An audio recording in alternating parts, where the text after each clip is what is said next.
We continue now at the top of Daf Yudches Aleph and Meseches Menachos. This is Menachos Daf 18a. On the previous summit, the Gemara brought a brisa which discusses two cases. The first case is the same case as the Machlokas Tanoim in the Mishnah, which is a case of Shelo Kedarko. If there's a Machsheves Pigel, an intention of Pigel to consume the carbon, but not in the normal fashion, let's say, for example, to eat that which is normally burned on the Mizbeach outside the proper time, or vice versa, the other way around as well. In those cases of Shelo Kedarko, the Chachamim say that's not really an intention of Pigel, since it's a situation of Shelo Kedarko, that's not the normal way anyhow that the carbon is consumed, but Rabbi Eliezer says pasul in that case. And then the Brisa brings another case, let's say the Machshava, the intention is to leave some of the blood over, but it has nothing to do with the consumption of the blood, it's just an intention to leave the blood past the proper time, and so on that, the Gemara said in the previous summit that there's a three-way Machlokas Tanoim in the Brisa. The Tanakama of the Brisa holds that in that case everybody agrees, meaning both the Chachamim and Rabbi Eliezer agree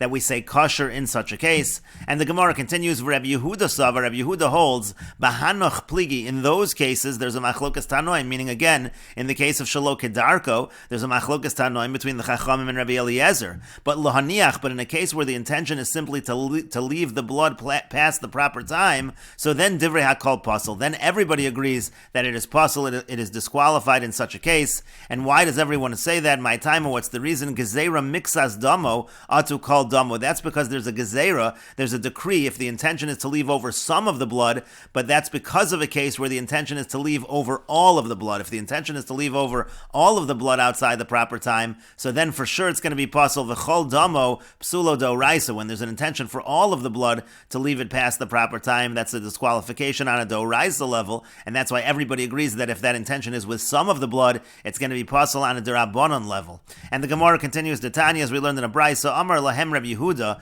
Rabbi Yehuda said to them, Iatem modim li, don't you admit to me, Shem hinichu lamacher, that if it was left until tomorrow, shepasul, that it's disqualified, Chishev l'hanicho lamacher nami pasul, and if there's an intention to leave it until tomorrow, it's also going to be pasul. That's the argument again that Rabbi Yehuda makes. V'yasser Rebbe Lazar l'meimer, and Rebbe Lazar comes along and says, Af bazu, that even in this case of lahaniach mi damo, to leave some of the blood until tomorrow past the proper time, even in that case, it's actually a machlokas tanoim. Rabbi Eliezer posel v'chachamim machshirin. Rabbi Eliezer would say posel in that case, and the chacham would say kosher, meaning it's the same machlokas tanoim that we have in the case of Shelo Kedarko. That's also going to be a machlokas tanoim in this case as well.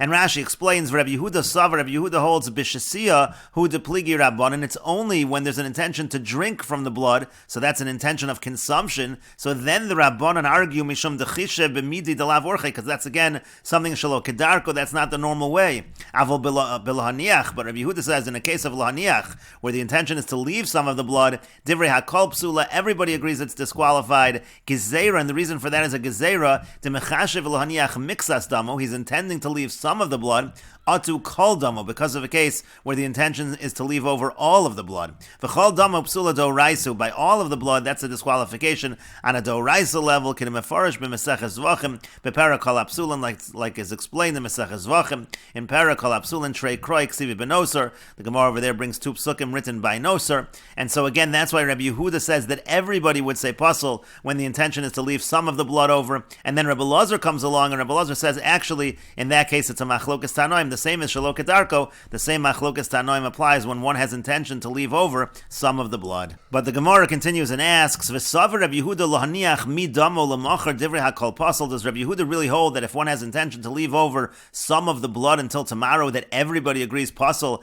everybody agrees it's disqualified? V'atanya, but we learn in the following brisa, Amar Rebbe says, Kishalachti l'matzus midosai eitzel Rebbe Lazar ben Shamua, v'yamri lo l'matzus midosav shel Rebbe Lazar ben Shamua. When I went to Rebbe Lazar ben Shamua, there are two terms over here, two versions. One is l'matzus midosai and one is l'matzus midosav. Essentially, it means to learn from Rebbe Lazar ben Shamua. We'll see Rashi in a moment. But when I went to Rebbe Lazar ben Shamua, Matzasi Yosef Habavli Yoshev Lefanav, I found Yosef Habavli sitting in front of him. Vayachaviv lo b'yoser, he is very beloved to him. Ad liachas, until one. We'll see Rashi on that as well. Amar lo, he said to him, Rebbe Hashochet es hazevach laniach midamu lamachar mahu. He asked asked him this question: if one slaughters a zevach, one slaughters an animal carbon to leave over from its blood until tomorrow, what is the halacha? Amar lo, he said back to him, kosher. He said to him, it's kosher in such a case. Arvis Amar lo kosher. He kept asking him the question. In the evening, he also said kosher. And Shachris Amar lo kosher. In the morning, he also said kosher. And Sarayim Amar lo kosher. And then by noon, he also said kosher. And Mincha Amar lo kosher. In the afternoon, he also said kosher. But then he said, Ella, except Rabbi Eliezer posel, except that Rabbi Eliezer says disqualified. Finally, at the very end, he said it's not that everybody says kosher. Rabbi Eliezer says posel. And so then Savu Ponav Shal Yosef Habavli's face then lit up. Amar lo, so he said to him, Rabbi Elazar ben Shamua said, Yosef, kimedumani, Yosef, it appears to me, shalo kivnu shemuseinu arota, that until now, our teachings have not aligned. In other words, this last answer, when I mentioned that Rabbi Eliezer says puzzle, your face lit up. Now it seems that has aligned with something that you learned earlier. Amar lo, he said to him, Rabbi Hain, he said, Rabbi, yes, Ela Rabbi Yehuda puzzle, shanali, I had heard Rabbi Yehuda taught that it's puzzle, v'chazarti al kol talmidav, and then I went to all of his students, meaning all of Rabbi Yehuda's students. Uvikashti lichaver, and I tried to find someone else who heard the same thing. V'lo matzasi, I didn't find that anyone said puzzle. Achshav shashaniso li puzzle. Now that you have taught me puzzle, hechzarta li avedasi. So now you've returned my lost object. Zol goeinav demos shel Rabbi Elazar ben Shamua. Rabbi Elazar ben Shamua, his eyes filled with tears. Amar, he said, Ashreichem talmidei chachamim. Fortunate are you, talmidei chachamim. Shedivrei Torah chavivin aleichem biyoser. That the words of Torah are very beloved to you. Shenamar kara olav hamikra hazeh. He called, he referred to him with this pasuk, Mo'ahavti Torasecha kol hayom hisichasi. The pasuk says, how much I love your Torah. It's my conversation all of the time. And Rabbi Elazar ben Shamua continued, Hamipnei Rabbi Yehuda beno shel Rabbi Eloi, because Rabbi Yehuda is the son of Rabbi Eloi. Rabbi Eloi talmido shel Rabbi Eliezer. Rabbi Eloi was the student of Rabbi Eliezer. Lefikach shanalach mishnas Rabbi Eliezer. That's why he taught you the teaching of Rabbi Eliezer. In other words, when you heard from Rabbi Yehuda Puzzle, really he was teaching you the halacha, the psak of Rabbi Eliezer, because again he was the son of Rabbi Eloi, and Rabbi Eloi was the student of Rabbi Eliezer. And so the Gemara now continues and asks its question, Visalka daitach, if it should enter your mind, divrei hakol puzzle, that everybody, that according to Rabbi Yehuda, everybody holds puzzle, asnia, that's what he taught him. So my hechzarta li avedasi, what does it mean that you return to me my aveda, my lost object? That's not the same. Over here we're saying that according to Rabbi Yehuda it's a machlokas tanoim, and he had heard that Rabbi Yehuda held that everybody agrees that it's puzzle in a situation again of an intention to leave over the blood until tomorrow. Iu plugsa kamarle, he told him that it's a machlokas, it's not unanimous. And so the Gemara continues and says, well, elamai, well rather what's the alternative? Kosher of Rabbi Eliezer puzzle, you're going to say that it's kosher and Rabbi Eliezer says puzzle, and the Bach takes out the word puzzle over here and just has the word posel. But again, the point is, are you going to say that Rabbi Yehuda taught him that it's kosher and Rabbi Eliezer says puzzle asnia? Is that what Rabbi Yehuda taught to Yosef Habavli? Ihachi, if so, my hamipnei. So why does Rabbi Elazar ben Shamua, why does he say that the reason why he mentioned puzzle is because he's the son of Rabbi Eloi, and Rabbi Eloi is the Talmud of Rabbi Eliezer? Anonami plugsa kamasnin, and we learned it exactly the same way, that according to Rabbi Yehuda, it's a machlokas tanoim. So ella rather liolam divrei hakol puzzle asnia. Really, what Rabbi Yehuda taught to Yosef Habavli was that everybody agrees, it's unanimous that we say puzzle in this case, again, when the intention is to leave the blood over, to leave some of the blood over until tomorrow. And if that's the case, it would seem to be different than the version of Rabbi Elazar ben Shamua, who says that according to Rabbi Yehuda, it's a machlokas tanoim. Umay hechzarta li avidasi. And so therefore, what does Yosef Habavli mean when he says, you return to me my lost object, if it's not exactly the same tradition? At least he told him that there's someone who says that there's a disqualification over here. In other words, he kept hearing kosher, he kept hearing that it's totally acceptable, and he had heard, meaning Yosef Habavli had heard that it's unanimous, that it's puzzle, it's disqualified, and so then he was happy to hear from Rabbi Yehuda that at least according to one Tana, at least according to Rabbi Eliezer, it's puzzle. At least you've reported that somebody says puzzle in this situation. And Rashi explains, Lamatzus midosai literally means to squeeze my measures. Again, that was the beginning of the Brisa. Rebbe said, when I went to Lamatzus midosai by Rabbi Elazar ben Shamua, which means Leida mitzoi talmudai velishol sveikosai, to understand the extent of my knowledge and to clarify any doubts, any sveikos, to ask any questions that I had. And then the other version was Lamatzos midosav. That was Lamatzos midosav shel Rabbi Elazar ben Shamua, which would mean Lilmodu Lamatzos mash Rabbi Elazar chacham mimeni, to learn learn and to squeeze out, so to speak, what Rebbe Elazar knows more than me. The point is, he went to learn by Rebbe Elazar ben Shamua. And Rashi continues, the Brisa then said, V'hayachaviv, that he was beloved, Yosef le Rebbe Elazar, means Yosef HaBavli was beloved to Rebbe Elazar ben Shamua. V'sipra b'halachas ad shegiu lahalacha achas shel zvachim. Some have the girsa of V'sivavo. He was discussing many halachas until he got to one halacha of zvachim, which is again what the Brisa discusses. Lashon Acher, another way to understand this line in the Brisa, V'hayachaviv li Yosef, kol mash Rebbe Elazar melamdo, was very beloved to Yosef HaBavli, everything that Rebbe Elazar taught him, ad shegiu lahalacha achas, until they arrived at this halacha. Tzoavu panav, and then his face lit up, machma simcha, because he was happy. Shelo kivnu shmuaseinu, so he said to him, it seems that we were not aligned until now. Kilomar de lo solik loch aliba de hilchasa called the amri loch ad hashta.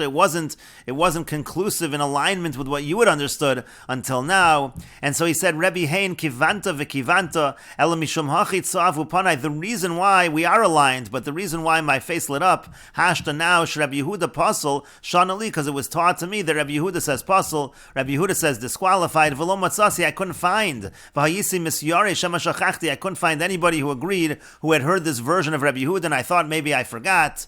And then Rebbe Elazar ben Shamua said, ha mipnei, ha mashma loshan tam. The word ha over here is a language of a reason. Kilomar, what it means to say is as follows, hare mipnei sh Rebbe Yehuda, it is because Rebbe Yehuda, ben no shel Rebbe Eloi, because he's the son of Rebbe Eloi. For Rebbe Eloi, talmido shel Rebbe Eliezer, and Rebbe Eloi was a student of Rebbe Eliezer. Kidamrina b'Meseches Sukkah b'Perak Hayoshin, like we say Meseches Sukkah, Ma'aseh Rebbe Eloi shalach lahakbil pnei Rebbe Eliezer. That's an incident in Meseches Sukkah, and so therefore Shana Lach Mishnas Rebbe Eliezer. That's why Rebbe Yehuda taught you what was the teaching of Rebbe Eliezer. V'lo sha'alacha kain. It was not that that's the halacha. Ela chaviva haisa olav. It was beloved to him, that teaching of Rebbe Eliezer. V'shana Lach, and he taught it to you.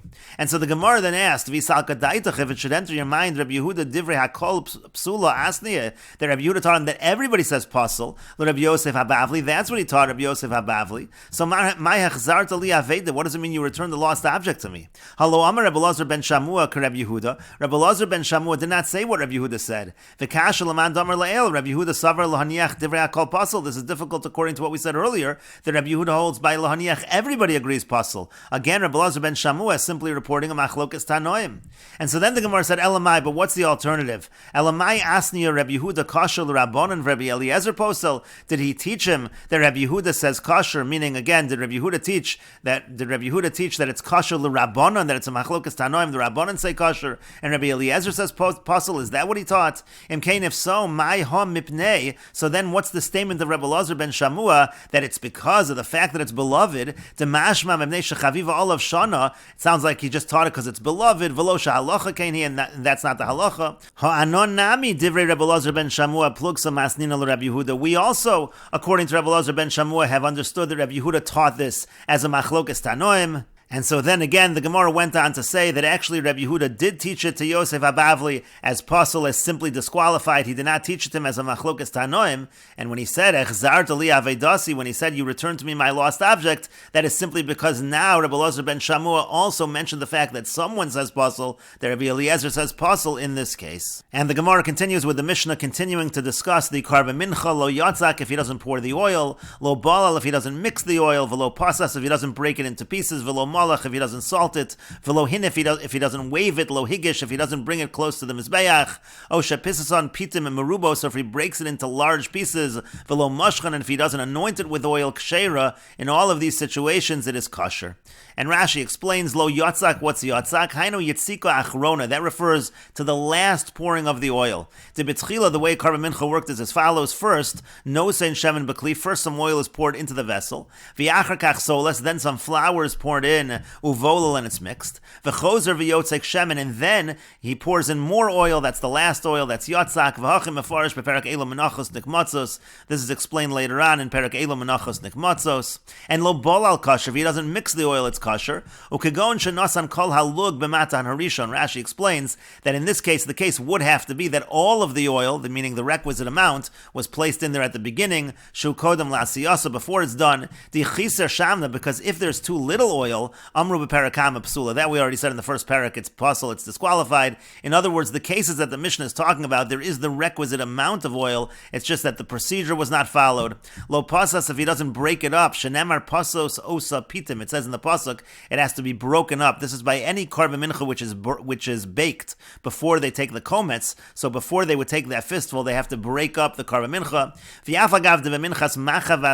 Now, even though pasos osa pitim is written by the minchas machavas, which is the one baked in a pan, hu adin l'chol ha-menachos ha-nefos tchila. This is true of any karban mincha which is baked first. Kagon machavas umarcheshes umafe. That would apply to the minchas machavas, which is the pan mincha, the marcheshes, which is the deep pan mincha, and then the mafe, that's the mafe tanur, the baked mincha. Shekulon bos eser, each one they come in sets of 10. Mitzvah leposason kulan, and the mitzvah is to break them up, v'achar kach kometz, and then you take the fistful. V'zeim lo pasas ela kedei kmitza. So that what the Mishnah is saying is, if it was only broken up just enough for the kmitza, it wasn't fully broken up, kosher, it's kosher. Kedamrinan be'elu menachos, like we say in elu menachos. Lo hinif, if it's not waved b'minchas chote, they change the gears here to the minchas ha'omer. The omer is waved. Ukenos, that's the mincha of the sota. Tu'unos tenufa, those are both waved. Beperakol ha'menachos, that's in perakol ha'menachos.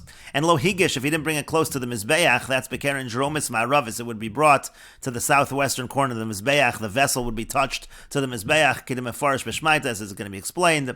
Posasol la'achar afiyason, posason v'kometz. Again, after it's baked, so you crumble it into pieces and you take the kometz, the fistful. Kidim efarish be'elu menachos, like it's explained in elu menachos. Upason merubos gedolos yosur midinan. What the Mishnah here is dealing with is, let's say it's broken into pieces that are too large, larger than what's supposed to be. Hamafurish be'elu menachos nikmatzos. The amount that's supposed to be broken up is explained in elu menachos nikmatzos. Minchas Yisrael kofel echad l'shnayim u'shnayim l'dalet, has a whole procedure over there. The minchas Yisrael is folded over into halves and then into quarters. And then velo mashchan, if it's not anointed or smeared with the oil. Osan hatu'unos meshicha. There are some karban minchas that require meshicha, anointing with oil. Kedechsivu rakike matzos meshuchim b'shemen, like it's written in the pasuk, the wafers of matzos that are anointed with oil. And the Gemara says, "My lo yotzak." What does it mean, lo yotzak? Ilema lo yotzak klal. If we're going to say that it means there's no oil poured at all, ikuva kasaba. It is written in the pasuk in a form which would tell us that it is a requirement, so it wouldn't be kosher in such a case. Ella, rather, the Mishnah means lo yotzak kohen elazar. It means the kohen didn't do the pouring, but rather the zar, the non-kohen, did the pouring.